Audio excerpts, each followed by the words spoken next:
Hey guys, welcome back to Vibe Tribe. On today's episode of Vibe Tribe, we're going to be taking a look at the new 2023 Mitsubishi Outlander. Alright, so let's start with the exterior of the Outlander. I want to first come across the front of this vehicle. This is one of probably the most controversial things about this vehicle is the front end styling. In the front here, you've got the LED daytime running lights separate from the actual LED headlights, which is a popular trend nowadays. You have this big black plastic grille here with your dynamic radar cruise control and your 360 camera. And then you have Outlander spelled out on the front, which is pretty bold.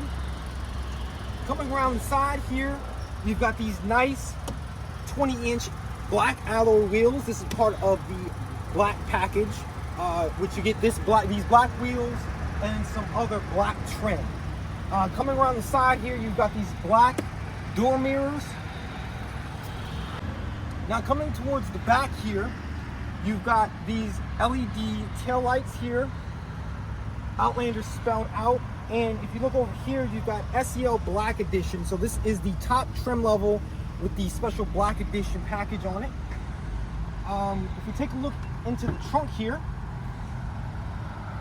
this vehicle does have a third row seat. So it's not that big.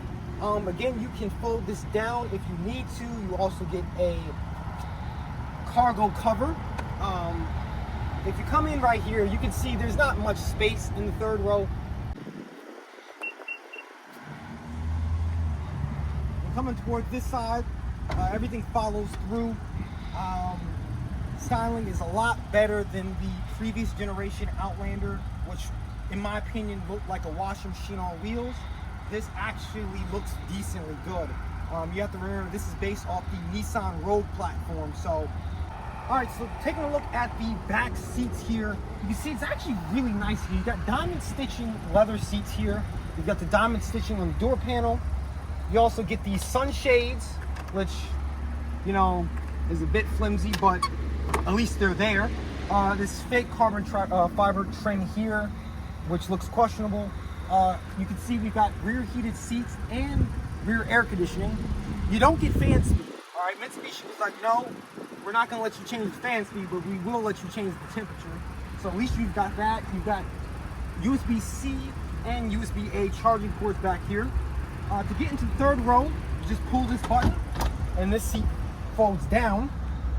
And that shows you the lack of space in the third row. I'll be getting in this, so just to show you. So this is me sitting in the third row. There's absolutely no space back here. I'm gonna be completely honest with you. There's no space. You could fit probably some adults if you cut their legs off. These third row would only be used for children. Don't expect to fit adults back here in any means. Okay, stepping into the Mitsubishi Outlander, you can actually see it's a very nice place to be. You've got basically the same interior as the Nissan Rogue in here, but it's actually nice. Now, previous Mitsubishi Outlanders were pretty bad. All right, you got in it and you really regretted buying a Mitsubishi Outlander. And this, it's actually pretty nice. And it's kind of hard to believe that this is the same company that makes the horrid Mitsubishi Mirage.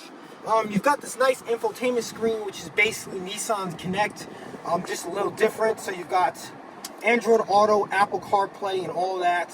You can control that here. So you've got, should also have embedded navigation here. So you can just see this is Nissan's navigation system. Nothing special, but it does get the job done. This is your home screen. Again, this has Apple CarPlay and Android Auto. It would have been nice to have a nice bigger screen like the competition, like the Hyundai Palisade, the Hyundai Santa Fe. They all have bigger screens, but this from Mitsubishi is really nice. Coming down here, you've got your dual zone climate control, fan speeds, heated seats. You don't get cooled seats on this model, which is kind of a disappointment. Every other car at this price range has cooled seats, but it is what it is. You do get a heated steering wheel. Come down here, you get your wireless phone charger, USB-C, USB-A connections, and you also have your old school connections right there. Coming to this shifter, you've got this stupid flimsy little thing To put it in reverse, it'll drive, you bring it down. Neutral, you push it up. For reverse, you do get a 360 backup camera and normal backup camera here. And to put it to park, you gotta hit the P. I think this is stupid and flimsy, but you know, that's where everybody's going. Down here, you've got the terrain management system, so you can turn this. And in the gauge cluster here, you'll see it turns the eco, normal, tarmac, which I don't understand the difference between normal and tarmac, which they're both the same, but I guess in Mitsubishi mind, they're different. You've got gravel, you've got snow, and you've got mud. Now, I'm pretty sure 90% of Outlanders will never touch mud, but you've got the mode if you need it. You also have your down here ascent right there. Parking brake, auto hold. And all in all, it's a nice place to be. You do get this fully digital gauge cluster, which is semi customizable here. You can go ahead and go through all the different screens here. So you've got blank screens, you've got your trip, tire pressure, navigation, music, safety systems, any warning, stuff like that. Nothing special. You also have your tach and your speedometer.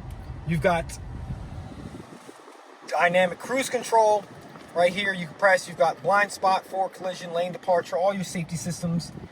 So looking up, you can also see the panoramic sunroof here, which is a nice inclusion. You got your dome lights, which aren't even LED, which is a shame. Memory seating. And all in all, this is a very nice place to be. You can also see the key fob here, which is all new for Mitsubishi, which is basically just a Nissan key fob, but you know, it is what it is. Under the hood of the Mitsubishi Outlander, we have the 2.5 liter 4-cylinder engine making 181 horsepower and 181 pound-feet of torque. I wish there was a V6 in a vehicle this size, but again, everything is going down to 4 cylinders. This is a naturally aspirated engine, so no turbo here. So none of that turbo stuff. We're talking naturally aspirated engines, you know what I'm saying? All right, so driving the Mitsubishi Outlander, my first impressions are pretty good, although I just got it out of the parking lot here. This has the 2.5 liter 4-cylinder in it. And as I feel it right now, it's a little bit lacking in power. But again, I just started my first impressions with this thing. Ride quality is pretty good, actually, for an SUV this size. Again, this has lane departure, forward collision warning, blind spot, so all the modern safety features. So this thing does put its power down through a CVT transmission, so it's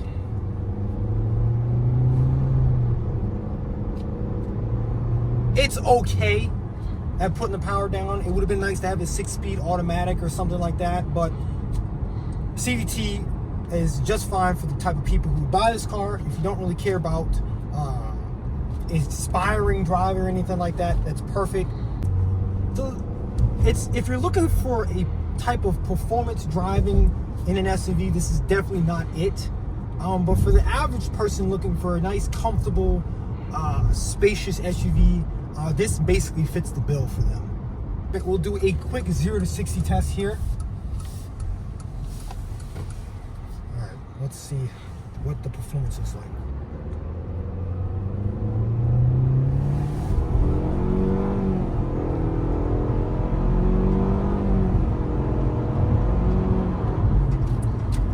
Well, it's something, you know. It's not gonna win any races, but it's something. I think 0 to 60 happens in about 8-9 seconds, somewhere around there.